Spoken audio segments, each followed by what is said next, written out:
Shall I just open?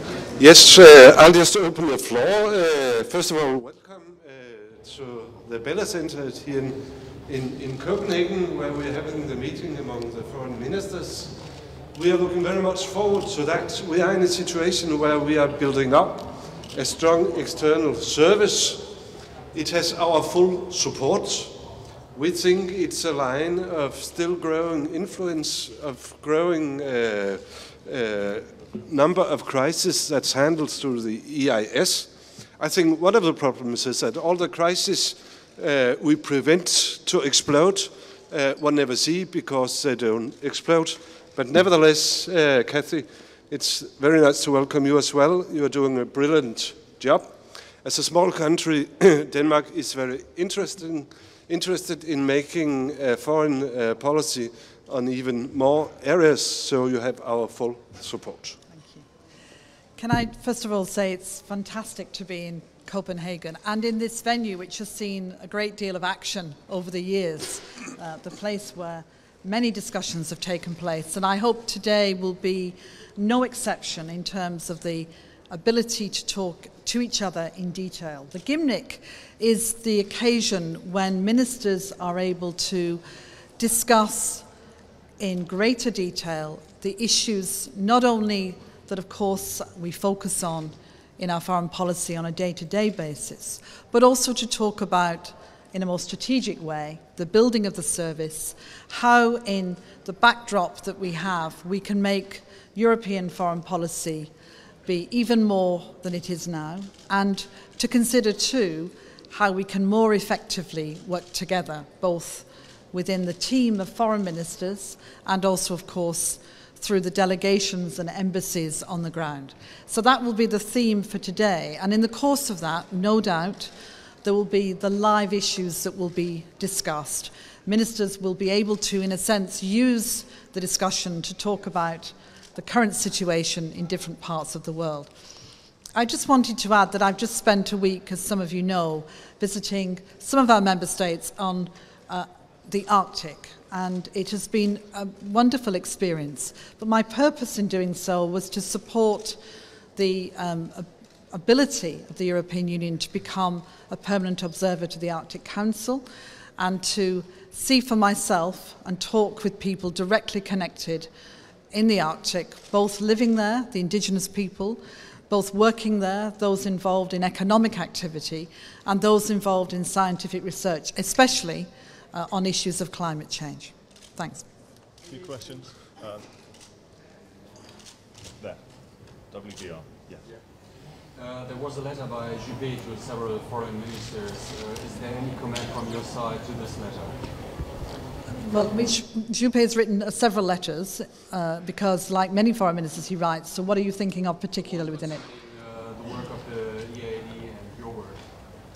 Well, I have a very strong relationship with Alain Juppé, and what I've always invited foreign ministers to do is to work together in groups and teams to send me their comments and views on different issues in order that we enhance our debate. So first of all, I welcome it. Secondly, I think what we're all trying to do, particularly at this meeting, is now look forward to, if you like, the next half of my mandate and how we can build the service even further. Alan, I've encouraged him and others to be regular correspondents and to be very open in the dialogue. So we've got a number of letters that come in for each Foreign Affairs Council. This is a good example of him putting forward good ideas. Mrs. Ashton, there are two international issues today that are involved in Italy. One is in Nigeria, where Samosa has been killed in an attack, and the Italian government has not been informed before of the attack. The other one is the problem of the Marines in India that you are working on. Can you update on your position on both the issues, and if you intend to do some action as European Union? And I will ask the same thing to the presidency that is involved in both the issues as well. First of all, my condolences to the family of the hostage in Nigeria, to both of the families, for the tragic loss. Of course, I don't know the details of how the decisions were made and who was informed, so I'm not going to comment on that. Secondly, in terms of what's happening in India, I've already, as you know, had conversations with the Italian government. My door is always open. We are always ready to support. For many countries, often there is a bilateral track which is pursued and can be successful, can work out what happens. But the EU and the delegation on the ground and myself are always available. And I have indeed discussed this with the Italian government, and we are ready to work closely to see what we can do. I don't have that much to add. Also, my condolences to the people who lost their loved ones in that situation. Okay. I noticed also the discussion, but I think it's not the presidency's role to judge in that situation. So it's also a pity with those when lives are lost. Dieter. Could I ask you for your reaction to the report in the Financial Times of today saying that there was a swap between Mr. Barnier and you discussed at the Commission, and that you even had agreed to such a swap should that be necessary?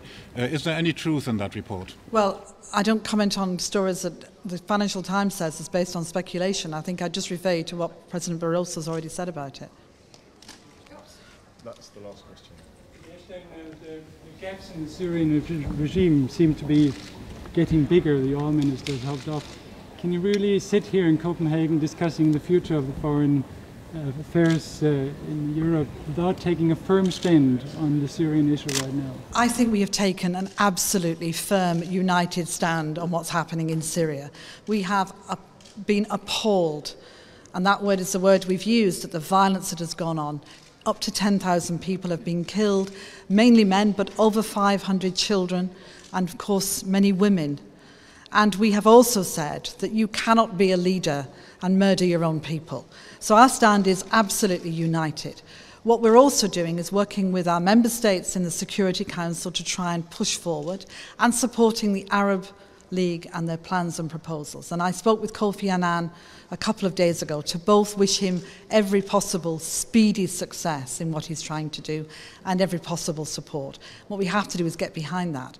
But in doing that, talking with people on the ground, trying to make the right decisions, these are issues that are complicated, and we need to consider the options, but be very clear about the unity we have in going forward. Thanks everyone. Thank you. Ja.